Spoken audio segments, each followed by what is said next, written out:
Question है, question का percentage है, यानी कृष्णमूर्ति थ्योरम भी नहीं।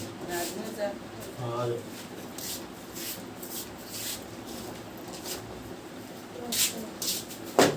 कल टेस्ट का टाइम है वो 10 से 12 सुबह। हाँ 10 से 12 ठीक है, 10 से 12 और आएगा कौन कौन चैप्टर 2 3 एक भी रहेगा 1 2 3 4 और 6 1 2 3 4 6 इन चैप्टर रहेंगे टेस्ट में। ये लगता है पढ़े नहीं पढ़े सर मैंने भी नहीं पढ़ा है। हाँ तो उसको छोड़ देना। अरे दो रेशनल नंबर के बीच दो रेशनल नंबर निकाल सर ये तो बन जाएगा, लेकिन सर जो आप नंबर लाइन रिप्रेजेंट करने कहते हैं वो मुझसे नहीं बनता, हाँ, क्योंकि चलो। मैंने स्कूल में भी नहीं पढ़ा वो ठीक है, उसको हम पढ़ाएंगे बाद में। देखा तक नहीं। फर्स्ट चैप्टर नहीं पढ़ा है। देखो थ्योरम अभी तो 4 तो अभी बता रहे हैं, सुनो 4 थ्योरम एक क्वेश्चन अभी बताएंगे, वो 5 आएंगे कल आज बढ़। पहली थ्योरम देखो, थ्योरम फर्स्ट थ्योरम क्वेश्चन फिर आगे जो जहाँ से छोड़े हो वहाँ से बताएंगे, कल टेस्ट है तो टेस्ट में थ्योरम देने वाले डायग्राम हैं। बस बनवाया सर तो एक पे छोड़ दे। हाँ अब देखो, अब अगला थ्योरम ये है, if a transversal intersect, if a transversal intersect, if a transversal intersect two parallel line, two parallel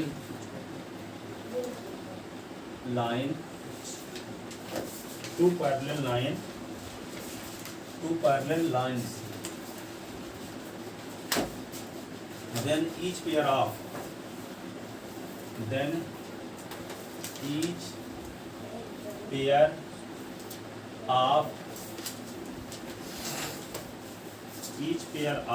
alternate interior angle are equal, alternate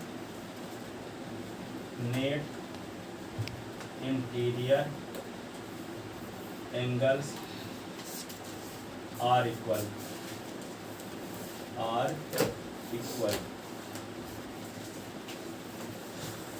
if a transversal intersect two parallel line, then each pair of alternate interior angles are equal। इसका मतलब क्या हुआ कि जैसे दो parallel line है, एक है AB और दूसरी है CD, ठीक है, और एक ट्रांसवर्सल लाइन L है, ये AB को P पर और CD को Q पर काटती है, ठीक है। तो आपको ये प्रूव करना है,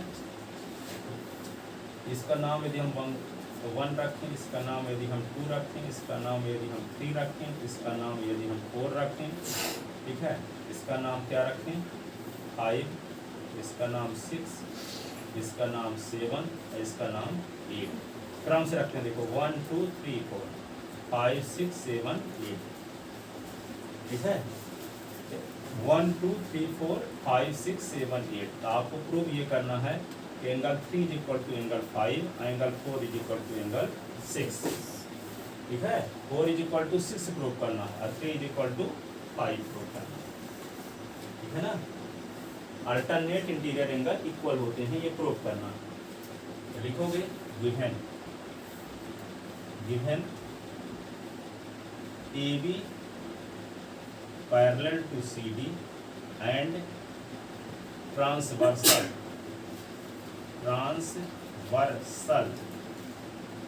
लाइन L नाम रखे हैं ट्रांसवर्सल का, transversal line L intersect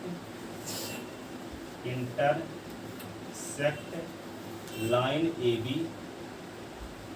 at P and line CD at Q, line AB at P, line CD at Q। To proof क्या प्रूफ करना है, angle 3 is equal to angle 5, angle 4 is equal to angle 6, angle 3 is equal to alternate interior angle 3 is equal to 5 और 4 is equal to 6, ये prove करना है। ठीक है, क्या प्रूव करना है? एंगल 3 इज इक्वल टू 5 और 4 इज इक्वल टू 6, ये प्रूव करना है। ये प्रूव करने के लिए क्या करेंगे? प्रूफ में देखो, प्रूफ में ये लिखोगे, सिंस लाइन ए बी और line transversal line L intersect at P, since line A B and L intersect at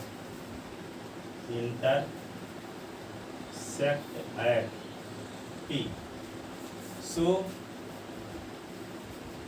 angle 1 is equal to angle 3, vertically opposite angle. सुनो, angle 1 is equal to angle 3, vertically opposite angle. ठीक है, angle 1 is equal to angle 5 corresponding angle. देखो 1 का measurement 3 के equal है और 1 का measurement 5 के इक्वल है, तो दोनों का लेफ्ट हैंड साइड सेम हो गया, तो राइट हैंड साइड भी क्या होगा? सेम। तो 3 इक्वल टू 5 प्रूव करोगे। क्या लिखेंगे? Angle 1 is equal to angle 3 reason vertically opposite angle, angle 1 is equal to angle 5 corresponding angle. ठीक है, तो दोनों का लेफ्ट हैंड साइड सेम हो तो राइट हैंड साइड भी क्या होगा? सेम।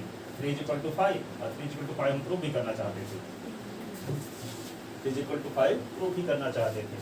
क्या है? Angle 1 is equal to angle 3, क्या लिखोगे? Vertically opposite angles, vertically opposite angle. ठीक है, ठीक, क्या लिखेंगे? Angle 1 is equal to angle 5 corresponding angle, angles corresponding angle. ये इक्वेशन हो गया फर्स्ट और ये इक्वेशन हो गया सेकंड। तो from equation first and second we get, क्या होगा? जब दोनों का लेफ्ट हैंड साइड सेम है तो दोनों का राइट हैंड साइड क्या होगा? ठीक है, अब देखो यहाँ ध्यान रखना विशेष रूप से शुभ, यहाँ लिखे हैं हम 1 2 3 4 और यहाँ पे 5 6 7 8 क्रम से लिखे हैं। अब इसका नाम उल्टा पुल्टा रख दिया और याद किए हो कि 1 is equal to 3 1 is equal to 5 और नाम यहाँ 1 2 यहाँ से कर दिए 4 5, तो गलत हो जाएगा, ध्यान रखना। ये ना याद करके आना कि 1 इज इक्वल टू 3 है 1 इज इक्वल टू 5, कुछ लोग ऐसे पढ़ के आते हैं। तो यहाँ पे डायग्राम में कुछ लिखा है और यहाँ पे लिखते कुछ हैं, ठीक है ना। तो यहाँ ध्यान रखना विशेष रूप से नामकरण ढंग से, यहाँ पे 1 से शुरू करो, 1 2 3 4 और 5 6 7 8। हमसे मतलब ये क्या है? वर्टिकल, ये एंगल इस एंगल के इक्वल है, यहाँ एंगल का नाम जो रखे हो आप, ठीक है, और ये एंगल इस एंगल के इक्वल है, करेस्पॉन्डिंग एंगल। ध्यान ये रखना है, 1 3 से मतलब नहीं है, यहाँ जो नाम रखे हो उसको। यहाँ पे ये एंगल इस एंगल के इक्वल वर्टिकली अपोजिट एंगल और ये एंगल इस एंगल के इक्वल करेस्पॉन्डिंग एंगल, कंपेयर करने पर 3 = 5, ठीक है। अब नाम लिखने से और कठिन हो जाता है, इसलिए 1 2 3 रख दिया तो और आसान हो जाता है। वैसे नाम बोलेंगे क्या, यहाँ पे कुछ रख देंगे, ये एंगल ये इस एंगल के इक्वल, फिर ये एंगल इस एंगल के इक्वल, कंपेयर करेंगे तो भी ऐसे आ सकता है, ठीक है। तो ये 1 2 3 रखने से और ज़्यादा आसान रहता है, इसलिए from equation first and second we get, क्या होगा, दोनों का लेफ्ट हैंड साइड सेम तो राइट हैंड साइड क्या होगा, सेम। तो क्या लिख देंगे, एंगल 3 = एंगल 5। तो पहला पार्ट प्रूफ हो गया, पहला पार्ट प्रूफ हो गया। दूसरा पार्ट प्रूफ करने के लिए क्या करोगे,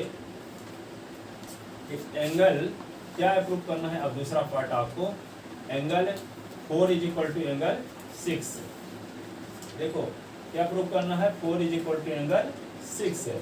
क्या लिखेंगे, 2 = 4 वर्टिकली अपोजिट एंगल और 2 = 6 करेस्पॉन्डिंग एंगल।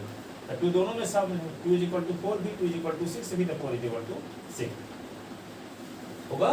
Yes sir.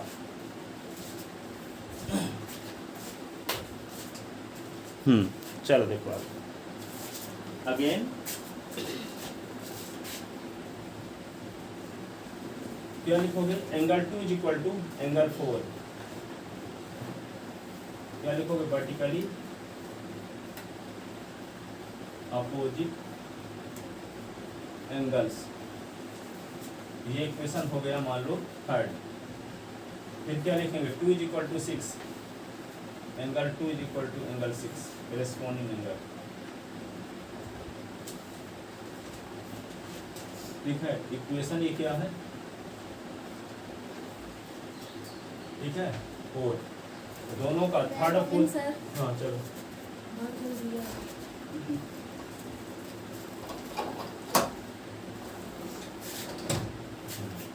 चलो फिसल जाओ, इसमें आ जाओ तो दिक्कत नहीं करोगे, इसमें बैठो सिंगल सिंगल।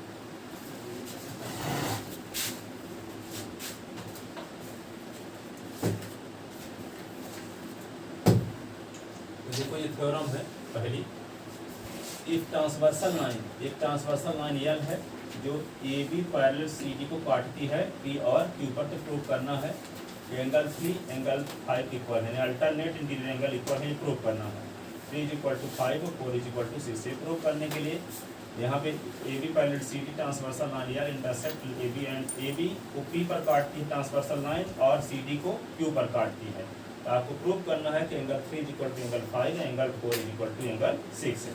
इस प्रूव करने के लिए क्या करेंगे, यहाँ पे दो लाइन में रीजन है, तो ये angle 1 is equal to angle 3 क्या होगा, vertically opposite angle. Angle 1 is equal to angle 3 क्या होंगे, vertically opposite angle. Angle 1 is equal to angle 5 corresponding angle. तो एंगल 1 का मेजरमेंट 3 के इक्वल भी है, एंगल 1 का मेजरमेंट 5 के इक्वल भी है। इसका मतलब क्या हुआ, जब दोनों का लेफ्ट हैंड साइड सेम है तो राइट हैंड साइड भी क्या होगा, same. Angle 3 is equal to angle 5 हो गया। फिर क्या होगा, सुनो, angle 2 is equal to angle 4 corresponding angle, vertically opposite angle. Angle 2 is equal to angle 6 है करेस्पॉन्डिंग एंगल। कंपेयर करने पर 4 इज इक्वल टू क्या हो गया, 6 है। तो from equation third and from equation लिखना जब शुरू कर दो, from equation third and fourth we get angle क्या होगा, 4 is equal to angle 6। Hence angle 3 is equal to angle 5, angle 4 is equal to angle 6। ये आ गया।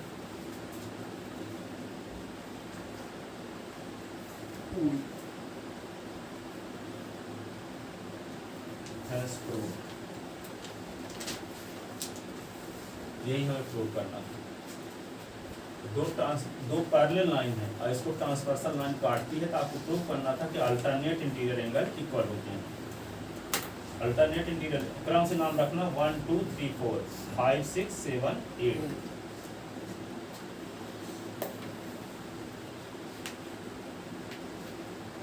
तो if transversal intersect two parallel line then each pair of alternate interior angle are equal।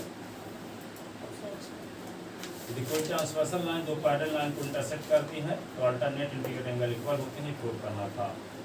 ठीक है, तो रास्ते में जाते जाते तेरा हो जाएगा। क्या करोगे, 1 इज इक्वल टू 3 बोल दोगे क्या, वर्टिकली अपोजिट एंगल, और 1 इज इक्वल टू 5 बोल दोगे करेस्पॉन्डिंग एंगल। तो दोनों का लेफ्ट हैंड साइड सेम होगा तो राइट हैंड साइड भी क्या होगा, सेम। 3 is equal to 5। फिर दोबारा क्या करोगे, angle 2 is equal to angle 4 vertically opposite angle, angle 2 is equal to angle 6 corresponding angle. Compare करने पर 4 इज इक्वल टू 6। ठीक है, चिंतन के बिना अध्ययन मेहनत होना है। पढ़ने के बाद आप सोचो कि क्या आज सीखे हैं, यानी किताब खुली ना हो, बोर्ड में लिखा उखा ना हो, आप रास्ते में आप सोच सको कैसे डायग्राम बनाए थे, कैसे 1 2 3 4 5 6 7 रखे थे, कौन किसके इक्वल था।